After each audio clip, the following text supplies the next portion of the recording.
Okay, so now we're going to move on to the main event. I do want to say, Johnny, next time we go out drinking, we got to order some mimosa. You'll probably have more exposure to the bar before I go to visit, but next time you go to the bar, whenever it's, safe and whatever, ask them, do you know how to make mimosa? And let's do it. Hell yeah.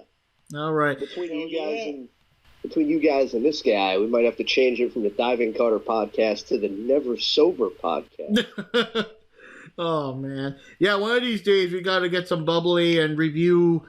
I don't know. Maybe we could look at some old pay-per-view or something and review it while drunk or something. That'd be kind of fun. So, I'll throw my hat in for or something. Yeah. So we'll do a plastered brawl for all. Oh, God. Okay. So now we got Jon Moxley, the current AEW champion, going up against MJF. And, of course, they had a stipulation sometime before that Moxley cannot do the paradigm shift or he'll get disqualified and he'll lose the title. So let's see what happens here. One thing I did note is that whenever Moxley came in, some crazy fan tried to grab him and someone else hold him back. I don't know if it was like the fan's friend or like security or something. And it was kind of funny because Mox like stopped, turned, and kind of did like a get a little list kind of thing to the camera, and then it kept on walking. The match, starts, they do headlocks and stuff like these matches usually go. Mox did a chop that was so hard that basically knocked MJF down. That was kind of cool. There's a part where MJF doesn't want to leave the ring. He wants to stay in the ring because he knows that Moxley can just cut loose and go crazy outside of the ring, and so they were trying to avoid that. And let me see here. Eventually, of course, Moxley does get MJF out, and he starts, throwing him against like the railings and the steps and whatever else you expect. Wardlow is there, but he can't do anything because the ref is always watching. Mox tries to provoke him. He knows that if Wardlow hits him, that'll be a disqualification on MJF's part. Let me see here. There's a part where Moxley throws MJF into the railing and knocks it over. And he starts grabbing his fingers and I guess spraying them apart and stuff because I guess his hands kind of bandaged up. Moxley gets MJF in a sleeper hold, but MJF reverses it into a pinfall attempt. Then he does an arm breaker hold. Let me see, where's the part? Oh, there we go. Moxley slams MJF into the top rope. But MJF drops down and slams Moxley's shoulder up against their apron, which of course everyone always says is the hardest part of the ring. Oh my God, that apron. So now we have the potential that Moxley has a dislocated shoulder. So of course now all the attacks and stuff from MJF are targeting the shoulder, targeting the arm.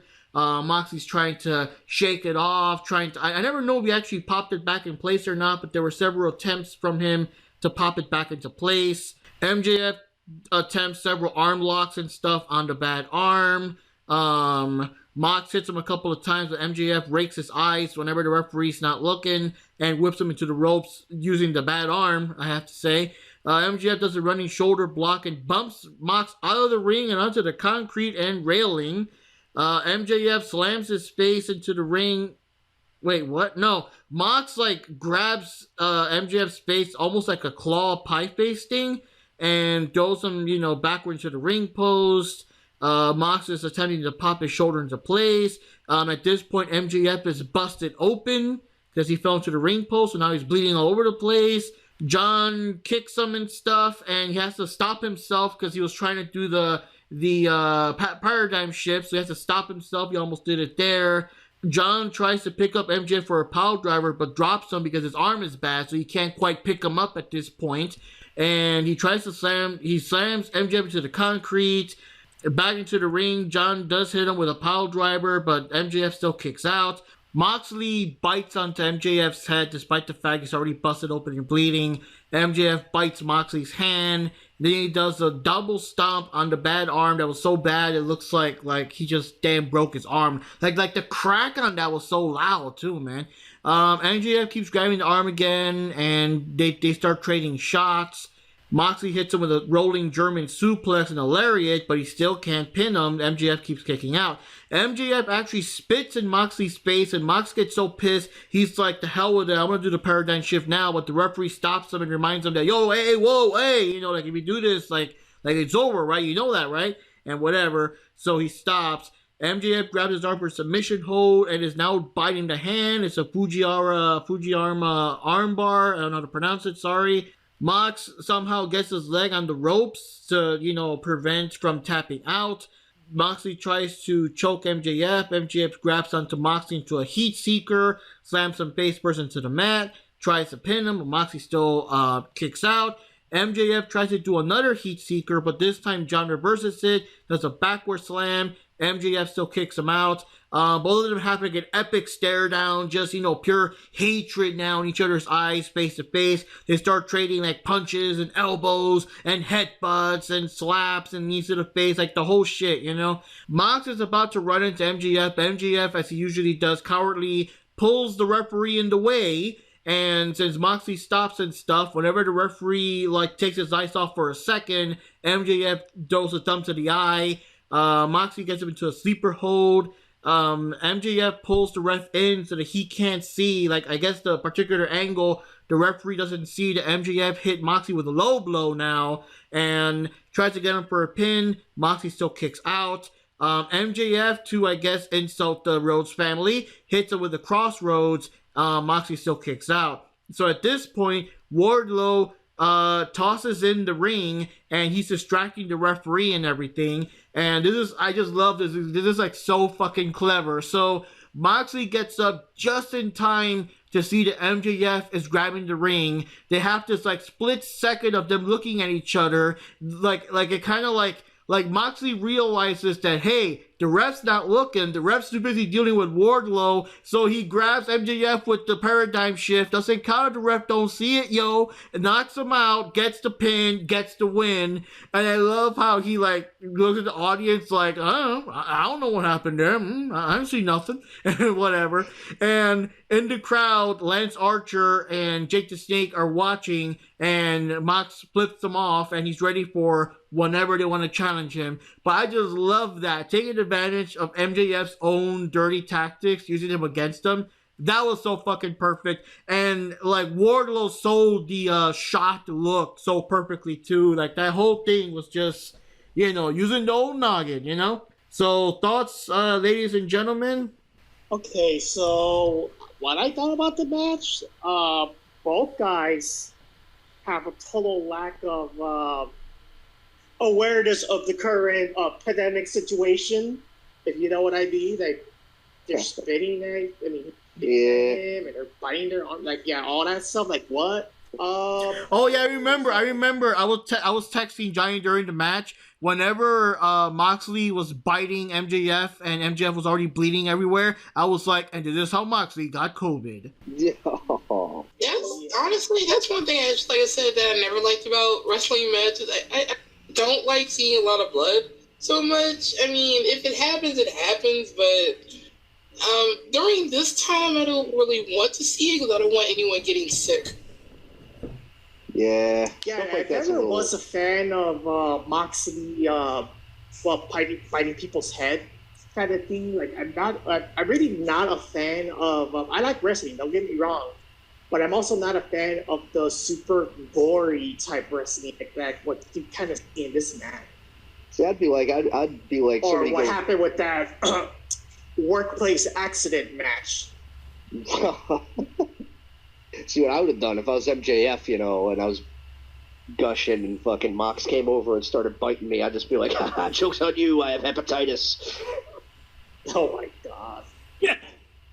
And you know what's funny? I was literally, when that whole part happened where he started bleeding and he was biting him, I literally thought of that SpongeBob meme where he's like, how many times do we have to teach you this lesson, old man? But yeah, technically, I mean, it was a good match. It was a good long match, and my opinion, I don't really care much for one or the other, so it could go either way, whoever wins the match. But I forgot who I predicted originally, but I don't know why, but I was actually thinking that MJF could have won this match, and it didn't turn out to be that way. Well, there was, with the whole card, like I said, there was good reasons for and against just about everybody. And that's, that means they did a pretty good job in setting up the show and building it, because you shouldn't go into a show and feel like it's too predictable. So, it's forgivable. It's forgivable that, a lot of the choices didn't pan out. Now, in reading it, a very interesting perspective. This one gentleman whose opinions on the show I'm reading, he said he knew Mox was going over when Archer won the Battle Royal. Yeah, that's what I said too. I literally said as soon as Archer won, I'm like, there's no way MJF's winning. That's what a lot of people I'm reading are saying. They're like, that was the one downside, is that there's no way they would friggin' book MJF versus Hoyt in a title match. So, especially and someone said, well, what about Wardlow? He's got Jake the Snake. He's got someone in his corner too. Yeah.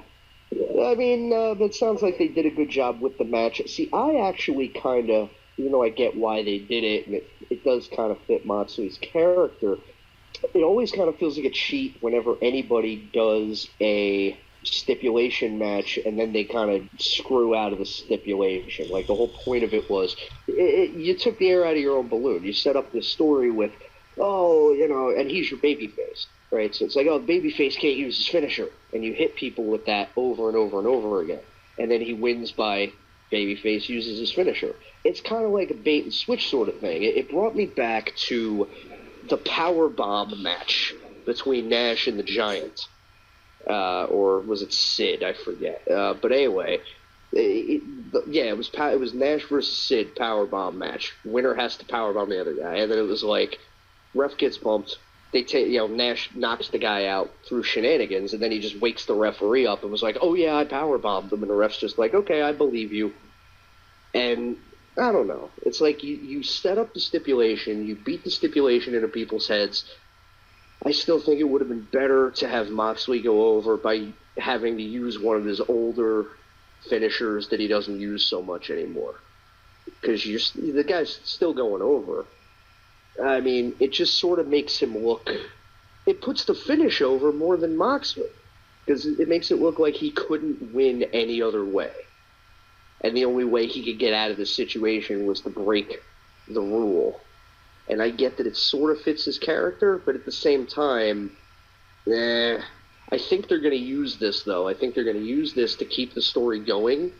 I'll be shocked if they don't dispute it on TV, because that's another thing I hate about in wrestling, is the referees and the officials, if you notice, never watch the goddamn show. Because they make rulings and decisions even though the announcers even call out, now wait a minute, we know what we saw. But the referee and Commissioner Nick Bockwinkel and everybody else, they're like, well, we didn't see it as it happened, so we're going to let it go. Whereas, realistically, it should be the opposite. And then what I hate also, if I can say something here, what I hate also is that whenever they actually make a story out of that, whenever someone actually does say, hey, wait, whoa, watch the tape, they put this in replay, the referee sees what happened and makes the ruling right. Whenever they do that, it always brings up the question, well, why the fuck don't they do that every other time? Why is it just now for this one storyline or whatever? That's always kind of the slippery slope, because like Zbyszko did that at Halloween Havoc 97 with Luger and Scott Hall when Six ran in, and Zbyszko was the ref, and before they even got up the aisle, Zbyszko's like, I want to see the replay right now.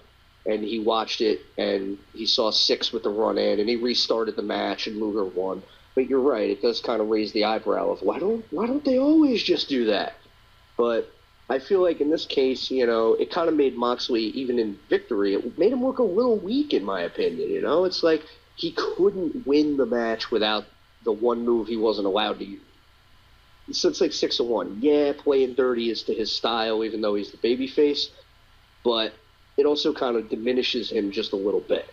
So if I'm booking it, I'm not necessarily, it's too late to change it, but I would definitely have MJF go out there on Wednesday and dispute the decision and, keep the story going. Because the whole world saw what happened, or, figuratively speaking, the whole world saw what happened. I'm not shocked that Moxley retained. I'm just a little puzzled at the way they chose to do it. Yeah, I'm not shocked he won. I mean, I knew it was coming. When you do a match like that, it's like what Ricky said. when you do that kind of match where it's like, oh, you can't use a finisher, like, you know he's going to eventually pull it out. You know it's going to happen.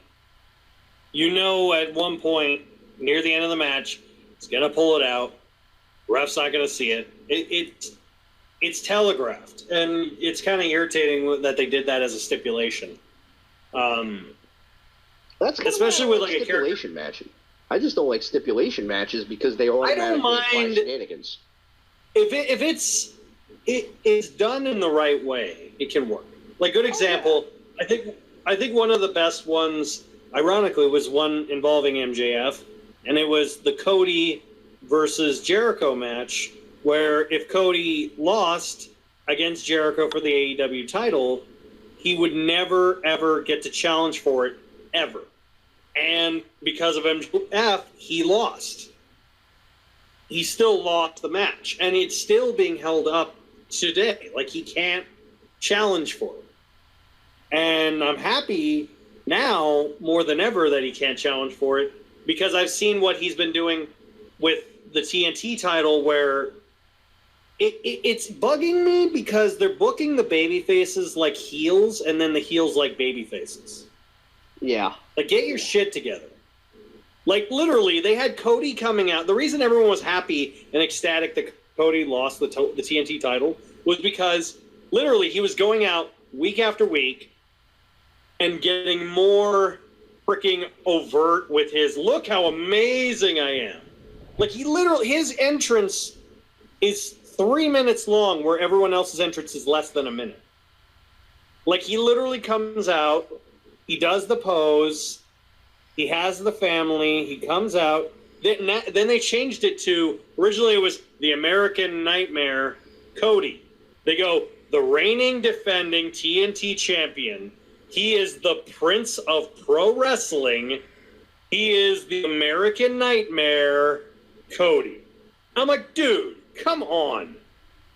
Yeah. Like, come on, dude. It makes more sense to be pompous when you're the heel. But he's supposed to be a good guy. That's all. Like, what the hell? Exactly.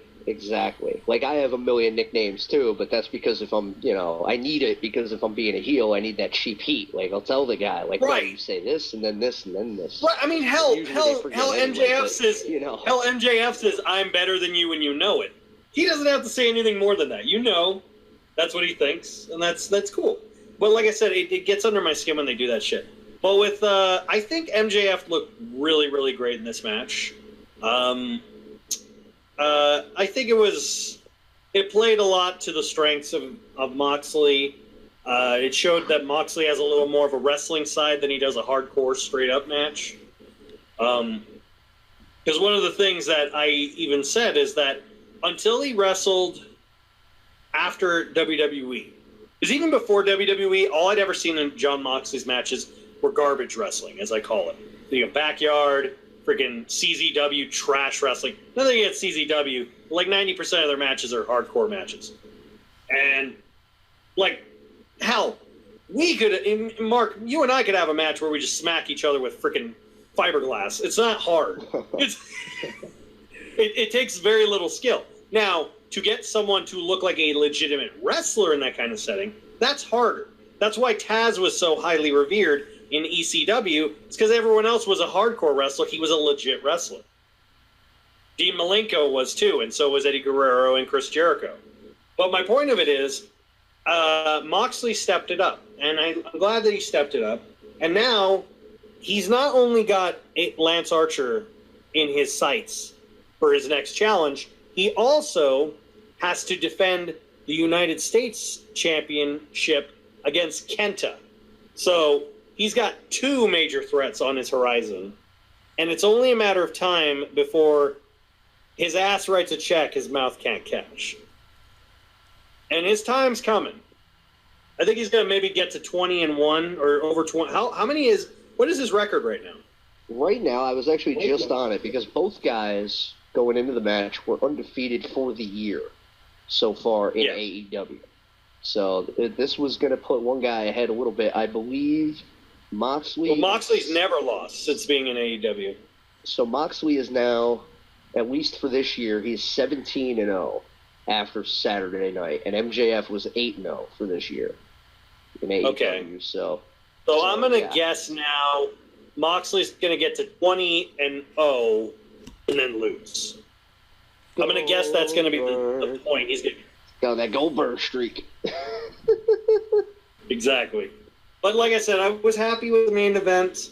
I didn't feel dissatisfied with any of the stuff, and also, like I said, but the thing is, literally, they can't really even if MJF disputed the ending, it would literally show the seconds before that part happened where he threw in the ring. Ooh. Because it literally showed Wardlow throwing the diamond ring at MJF. Yeah. So I'm like, I don't know. He probably would say, "Oh, you had to cheat to beat me, Mox." Like that seems more like something he would do.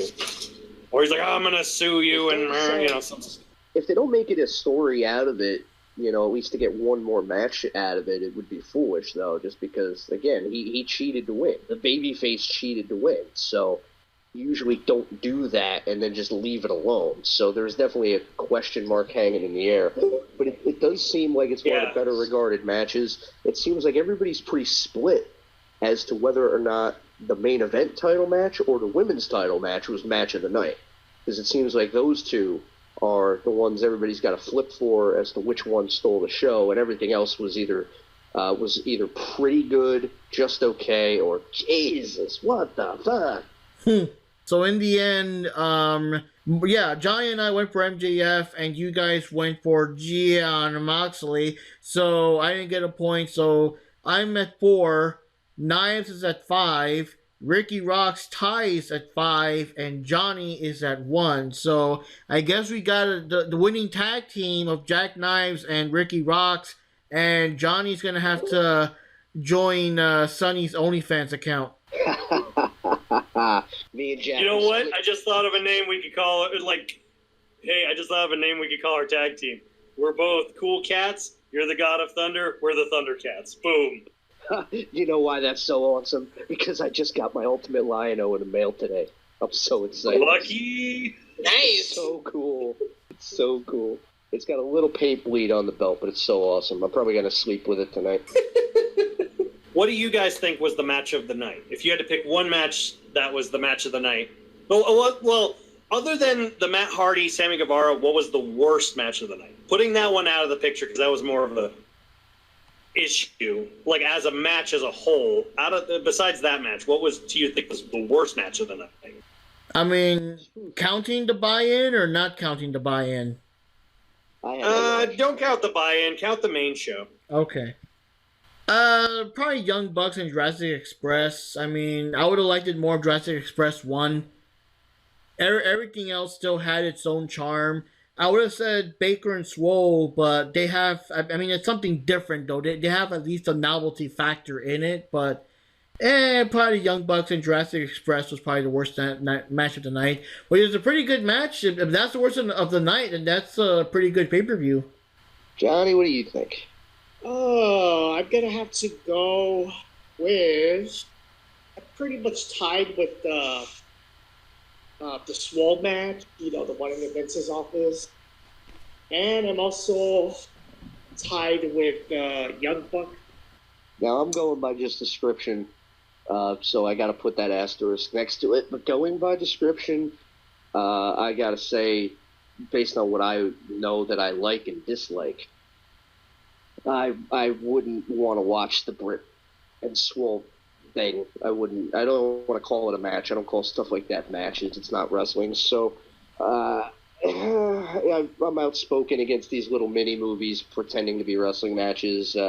Anybody can do it. It's very hokey and cheesy, and it's not what wrestling is or should be. So out of everything, reading the descriptions of each match and seeing clips of a few of them, the one I'd be least likely to watch sober would be the Tooth and Nail match. Not saying I'd never watch it, but if I ever did, it would only be to drunkenly piss all over it. After having some mimosa. Yeah, I have to agree that Tooth and Nail match, I mean, I would say the match wasn't too bad, but I think what really made it bad is it's a bad acting. Like, it just looks so freaking cheesy. I think... Like, what the fuck am I watching? My description of worse is, for me, is not quite as everyone else's. I think with the Swole and Baker match, was bad about it was just, like I said, it was hokey. It was like a B. It was like a D. It wasn't even like a B movie. It was like a sci-fi channel movie, and that was. I didn't really mind that, but the match that I hated was the tag match with Dark Order and the Nightmare Family. I was legitimately at the point where I was like almost falling asleep. Like I was legitimately like, this is fucking boring. It's the worst Cardinal sin. I don't think anybody agreed with the length of it. If nothing else, they could have clipped it. I mean, to get the story over they were trying to do, like 15 minutes is a lot for that. And also out of every other match, that was the only match that didn't need to happen. Like every other match, I could kind of see the thought process of why it happened. But the Cardona, about the Nightmare Family and the Dark Order happening, made no sense. It made no sense. Wouldn't it have made more sense to have like Matt Cardona challenge Brody Lee for the TNT title? I was surprised that like, considering the fact that Brody Lee was a champion, like, yeah, why wasn't there a title match? Why was he in this random 4-on-4 match? That was out of nowhere. What I would have done is I would have had Matt Cardona challenge Brody Lee in a stable match, or in a lumberjack match of one side Dark Order, one side Nightmare Family. There you go. That would have made more sense. They would have all gotten their moments, and that would have been fine, and it would have actually made a more entertaining match. Okay, now what do you guys think was the match of the night? I think the guys who saw it should go first. For me, kind of a mixture of the two main events. The Mimosa thing, I just love the gimmick. I just love everything. The whole match was perfect for me. The only thing that was missing is I'm just surprised they didn't do, like, you know, a Jericho tantrum at the end. I don't know. Yeah. Maybe what happened with the Matt Hardy thing got everyone a little rattled or something. I don't know. Maybe. Could be, you know, back of his mind is worried about him. I don't know how close they are outside of the ring, But yeah, that was the only thing missing to really top it off. Just Jericho ranting and screaming, and that's not fair, and whatever the hell. And of course, the main event, it was just pretty cool. MJF is showing more and more actual wrestling skills. The first matches he had in AEW didn't impress me at all, because he had him go against jobbers that were so whatever that all he did were basic slams and stuff, and that's it. You know, like nothing. They gave me the impression that, oh, okay, so this is one of those guys that his strong point is just cutting promos and stuff, but he's crap in the actual ring. But no, like these matches, like especially the match with Cody, showed off what he could really do. So of course he brought his A game here. Moxley had a challenge too. There was that underlying thing, like could Mox actually out wrestle him for real and not just count on out of the ring tactics? And of course we had the stipulation. We had a dislocated shoulder. He had all that shit going against him. It was still pretty intense. You know, but we also had a thing where MJF never had a guy like Moxley before. MJF was doing, there was a scene where he did the please no crap, and while it works on someone like Cody or them, Moxley didn't give a shit. He just ran at him and kept attacking and stuff like that. So that's, you know, that's kind of cool. But yeah, I'll say those two matches were the best. I would have loved the women's match a bit more if Sheeta put up a fight. I love the fact that we saw what Thunder Rosa could do. I love the fact that Sheeta's still champ, but I wish she if she had more offense or whatever, I would have ranked that match higher. But I think that's what happened. I guess everyone fell in love with Thunder Rosa, is why everyone's loving that match so much. I want to say, if you're telling me that people can decide between that match and the main event being the best one, they must have just been really, really impressed by Thunder Rosa. But in my opinion, it needed Sheeta to do more stuff, you know. But, yeah, I'm going with the Mimosa match and the main event, like, tied. What about you, Johnny? What do you got for us? Oh, yeah, I actually like the Thunder Rosa match, even though it could have been better in certain respects. But I actually like the match because it actually looked like straight up, legit, kind of like old school style wrestling. In this case, it would be kind of like Lucha Libre type wrestling with Thunder Rosa. And they just went straight at it, and it was just like, I don't know. I felt like the match was very good, and it was very action-packed. And I just like the fact that both opponents have, like, I don't know, like, there's not like that level of respect that you don't usually see that much anymore in wrestling. So that's one of the matches I liked. And then, well, you know what? I like the Mimosa match. I think that match was very fun. It's very entertaining. I don't think it's not supposed to be taken too seriously, but I find it very entertaining. I don't know. I think it was funny and action-packed at the same time, and it actually shows that. Orange Cassidy, is a really good opponent. He's actually showing more of his wrestling skills, so that's pretty good. So I actually like that match as well. For me, only going by description, the two I would probably be the most interested in seeing would be the Mimosa match in the main event. For one thing, I just always loved Jericho, even though, I'm not in love with the whole angle and the gimmick and the whole deal, but, I always like to see what he's up to. So, but it sounds as though strictly as a match, it sounds like the main event really took it all the way, which is good because, the main event, I know it's rare anymore. But in truth, the main event should be the best match of the night. Otherwise, why is it the main event? So there should be pressure on you as a main event performer to perform up to expectations, and it sounds like they did that. So I think that if I had to only watch one, it might be that one. Just because from a wrestling standpoint, a little bit of weirdness with the finish aside, it sounds like they put on a good match. See, I was probably going to say this regardless, but it's pretty obvious.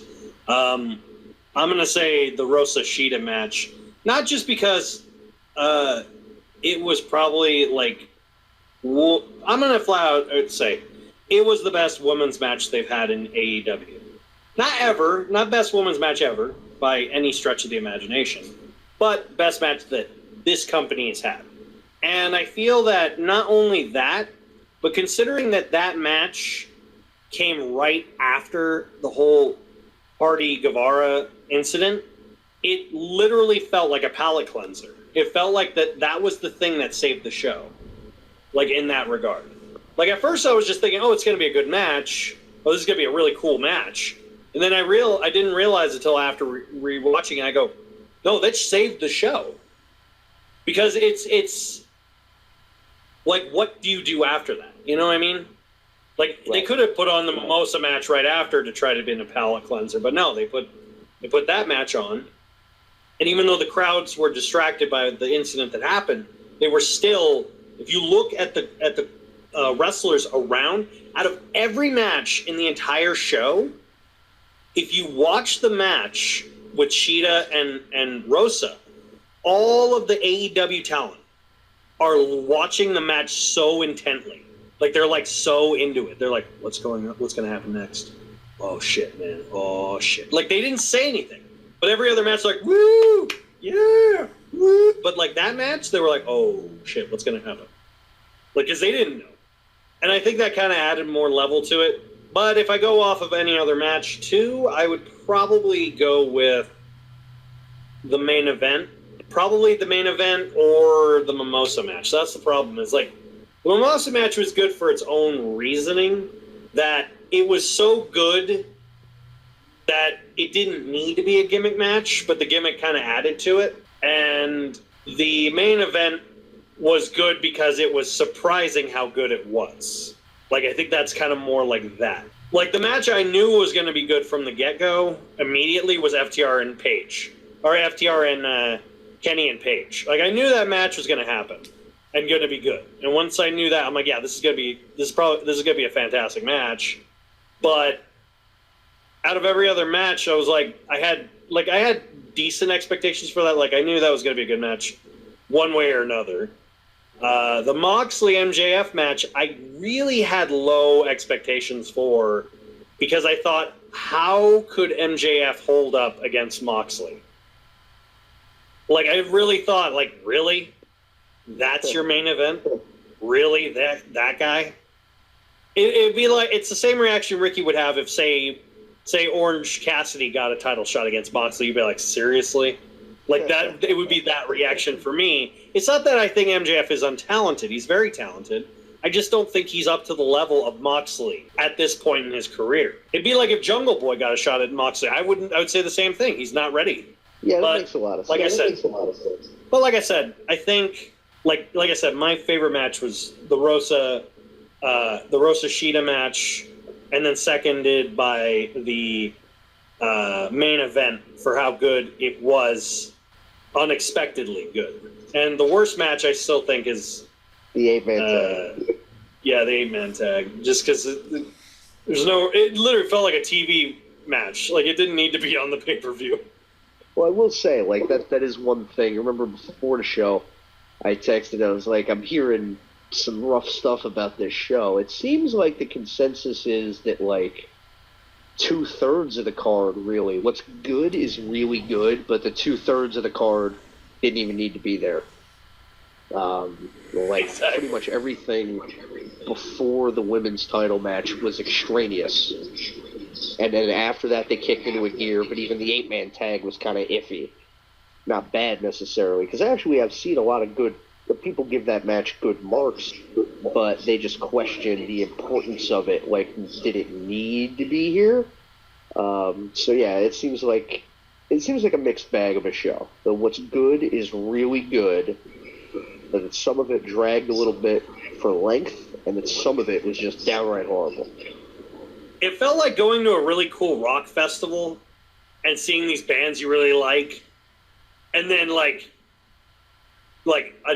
half an hour into the show, there's a massive fire, and there's like cars on fire and people screaming way off in the distance, and then everyone's like, "Oh my god, can you imagine that fire?" But man, those Chili Peppers, man, they're fucking awesome, dude. They are killing it up there. Speaking of which, how is that guy? Is he alive? Like, that's basically what was happening at the same time. Well, imagine if the Matt Hardy match was the main event, right? Oh god. That'd be a totally different analogy. Instead of, being in an awesome rock festival while there's a fire burning in the background, that would be like fucking, getting a really good jerk going, and then you fucking look down and there's blood in it. Oh god. Oh god, okay. They should have just had that scene, like right after that match, just cut a clip from Animaniacs of Yakko going, "Mwah!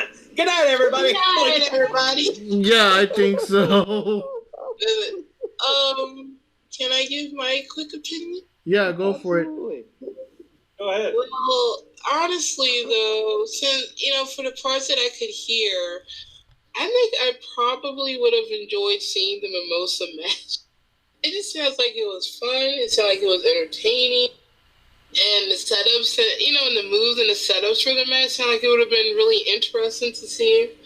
And like something else I like too, I do like it when a veteran helps to put over a younger performer, without ego getting in the way of it. And I love the professionalism of Jericho in general.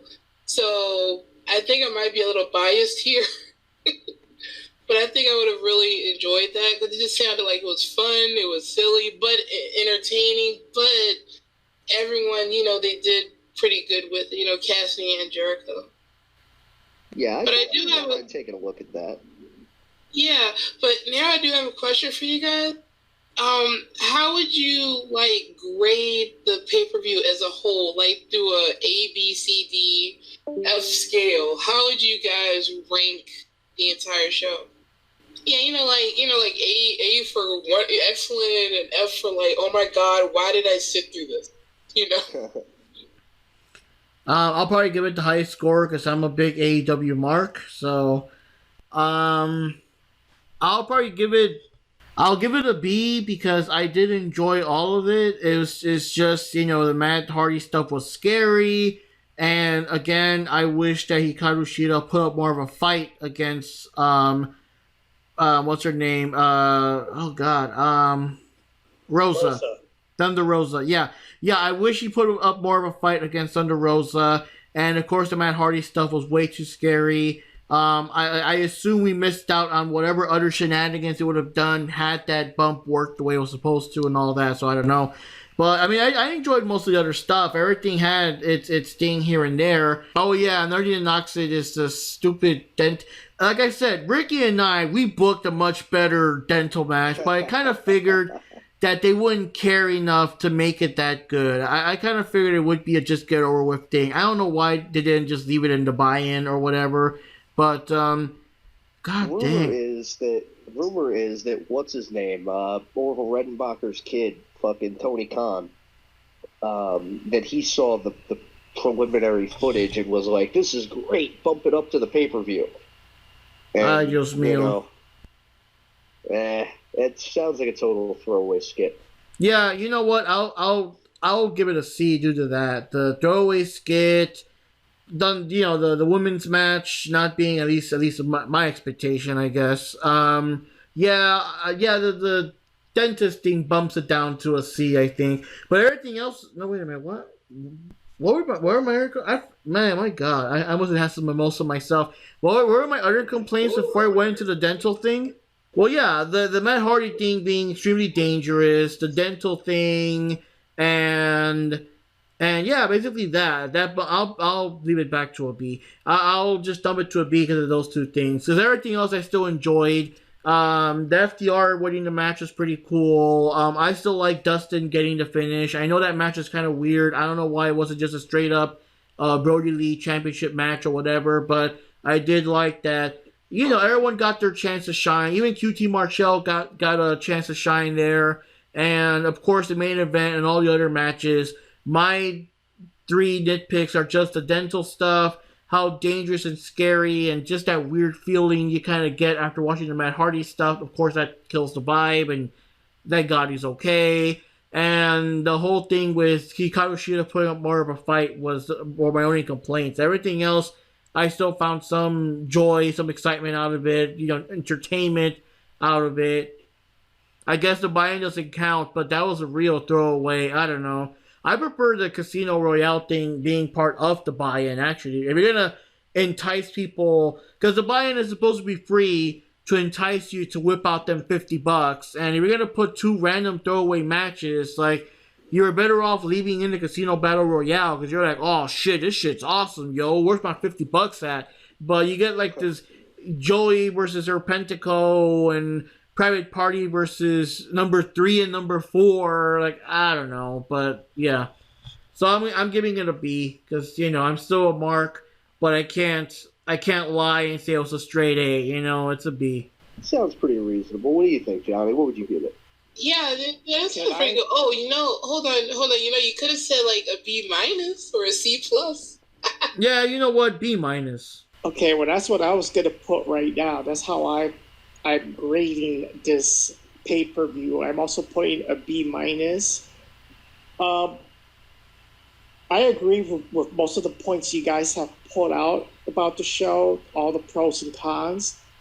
But one thing I also think that, and it's probably a gripe that a lot of people have on this pay-per-view, is that I did felt like it was way too long. They really stretched out certain fights that shouldn't have been stretched out, and we all know where I'm going with this. I think this whole Sammy Guevara incident probably is the cause of why that pay-per-view was a little too long. And I don't know, it's kind of like that match in itself is kind of like what really kind of kills the mood a little bit, because yeah, it's just something that shouldn't have happened. They should have just ended the fight. A part of me even wished that, I wish that fight didn't exist to begin with. You know, yeah, that's who knew very this fair. was going to happen, but yeah.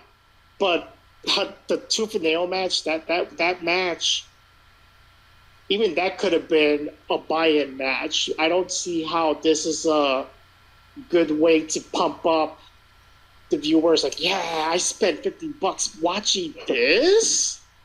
Like, really? That's how you're gonna, you know, open the show? Like, it's just, I don't know. You know what was? I just had this really messed up, funny thought in my head of the guys watching who really hated the tooth and nail match. We're watching it live, and literally at the end of the match, oh my god, it can't get worse than this. And the Hardy thing, like, oh god, I was wrong. Matt Hardy says, "Hold my beer." Exactly. So based off of what? Okay, I'll be fair. If the card had gone as planned, this would be a B plus to A minus show. Wouldn't be an A plus show, but it'd be an A minus, maybe B plus. Fair. If it went the way it's supposed to go.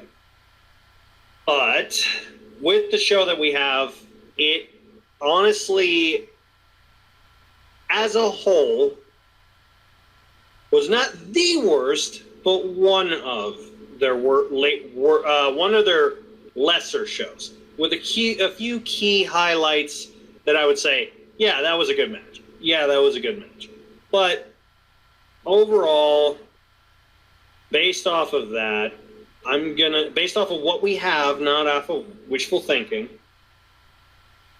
I'm gonna give this a C minus. Wow. You're out.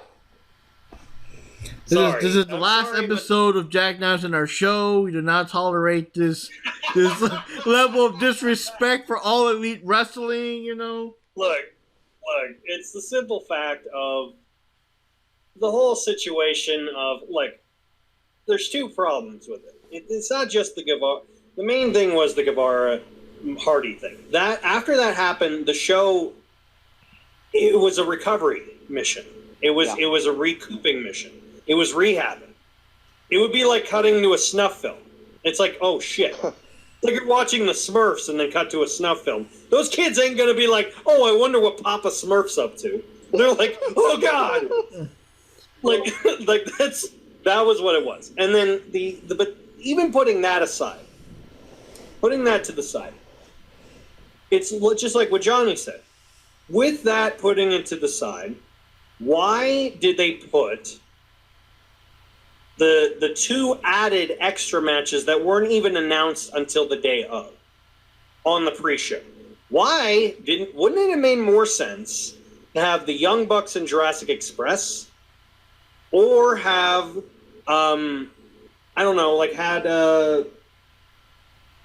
the Battle Royal, have one of those matches on the pre-show? Yeah, that would have enticed the fans to go like, because the Battle Royale has always been part of the put buy-in. But I'm saying, if they put a Young Bucks match on the pre-show, that would literally get the fans to go, oh shit, if this is what I'm expecting, what's going to be later on the card? That would entice the fans. But they didn't give you anything to entice you, so literally that's like, yeah. And also, like I said, as a whole, it had its moments that were fantastic, but it had so much to get to those moments. It's like hard to explain, but it's like it was like getting a birthday cake, and then someone poured gravy on it, and then someone put another tub of like lard on top of that, and you're like, happy birthday, and you're like, no, ruined my cake, Grandma. That's kind of how I feel. Without having seen and only reading about most of it, I'll say that I think a lot of that is fair criticism, albeit I don't think, even without having seen it, it doesn't read like a C minus of a show. I will say, speculatively, it sounds to me, honestly, it reads like an average to slightly above average WCW pay-per-view, in which you had some really good, some pretty good, and some what the fuck. And honestly, that's not too bad. It sounds like the good stuff was enough to save the show. But, like you said, it had to sit through some really bad shit to get that far, and it looks like the whole card is backloaded. I'm seeing many, many people say you could take the first 2 hours of this and just throw it right in the fucking garbage. Because it doesn't, either it's not good, or it just doesn't need to be there. It's kind of like, you'd get a fucking WCW show, with fucking, you got Hulk Hogan versus Sting in the main event, and on the undercard, you've got Chris Benoit versus Mike Enos. Like, why? Why is that there? And even if you're happy to see these guys, it's like you said, I paid money for this? This is a Thunder match. So, but I will say, it sounds like a B to B minus show. It doesn't sound like a C minus show. There's definitely things I could tell that I would have liked watching. Would I have the patience to sit through the undercard? I really don't know. I might have tapped out after the fucking dentist office match, because that ain't wrestling, and I know me, and I would have just been like, fuck you. And then the Young Bucks might have had me reaching for the fucking needle to get myself out of my misery, just because, count the fucking flips and all of that. And what I'm seeing, people who know better than me, because they claim at least they've seen every AEW pay-per-view, the consensus seems to be this is the worst pay-per-view they've done. But that doesn't necessarily mean it's a terrible pay-per-view. It just means that compared to the standard they set for themselves, that this time they fell really short of it. Yeah, that's one of my main things I was pointing to also, was that comparatively to their other stuff, it's really not a good show comparatively to what they... Still better than the average WWE pay-per-view. But yeah, it sounds like it was a fun watch, but again, maybe a test of the patient at times. Now, would your score have been a bit higher if there was a Ricky Rock's cameo during the Casino Battle Royale? Well, then automatically, it's A+ because you got the best looking guy in the business, and that's automatically going to bump up the score. It didn't happen. They didn't call me. I guess they forgot my number or whatever, but that definitely, I am the king of the Battle Royal. So that would have definitely helped, but missed opportunity. Maybe next time they'll pay for the airfare. I think that might have been the problem, was that, they won't pay me for trans, and what the fuck? I'm up here in Jersey, guy. What do I got to book my own room too? I guess Tony Khan's got to dig deep into his pockets to afford your price, man. He knows that Ricky Rock's ain't cheap. He's got all that popcorn money. Seriously, guy fucking looks just like Redenbacher as a kid, I swear. Anyways, guys, I think we all did a good job today. We covered everything, and we kind of went on and on a bit with the Matt Hardy stuff, so you won't hear it here. I'm going to actually separate it into its own separate segment and stuff, because, yeah, it's all good stuff. It's going to make the podcast like about 10 hours long, and, in the end, it was a tie. It's our first tie here between Jack Knives and Ricky Rocks. Johnny's got to sign up for that OnlyFans account of Sonny and all that. We'll see what happens there in the next episode. I guess the next review is it Full Gear again? Yeah, I believe it's Full Gear, but I don't think it's going to happen till November. I don't know. Is it November? I think so. Meanwhile, me and Jack Knives are splitting the kitty, baby. Tied for first. Yeah. So on me now. So I'm thinking, I guess their pay-per-views are going to be Double or Nothing, All Out, and Full Gear? Am I missing one? Well, technically they used to do Fight for the Fallen, but they've taken it more to a house show. But that's more of a charity show. And Fyter Fest? The other one is Fyter Fest and Fight for the Fallen, but they haven't done those two because of the COVID, though. I think they've mostly kept them as TV shows. Yeah.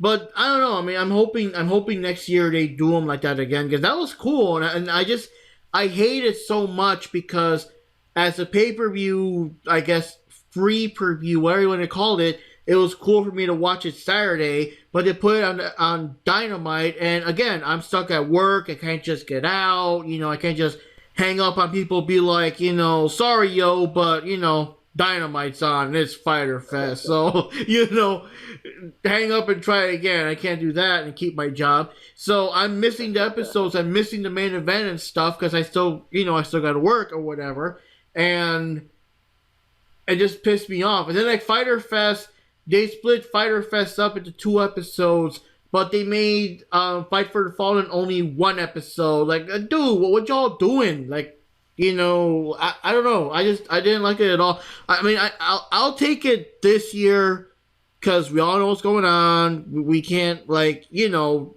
obviously there's world consequences. We can't be like all these jerks that just want the world to be like if nothing's going on and they bitch and complain about things not going their way because they want to just ignore what's happening. So we can't do that. You know, there's a pandemic. Things are going to happen. We can't help it. But I hope that next year when things are better, they make them events again. And I hope Tony Khan's not like, hey, this had good TV ratings. Let's keep it as a TV show. No, fuck that shit. I want them back to being free previews on Saturdays so I can actually watch them and enjoy them, you know? Well, hopefully by this time next year, everything is way different. You know, we can only hope. I think you're also forgetting one major key news that I'm surprised you never mentioned, and that is that AEW won the Wednesday Night War. Oh, cool. Because now NXT is going to be on Tuesdays.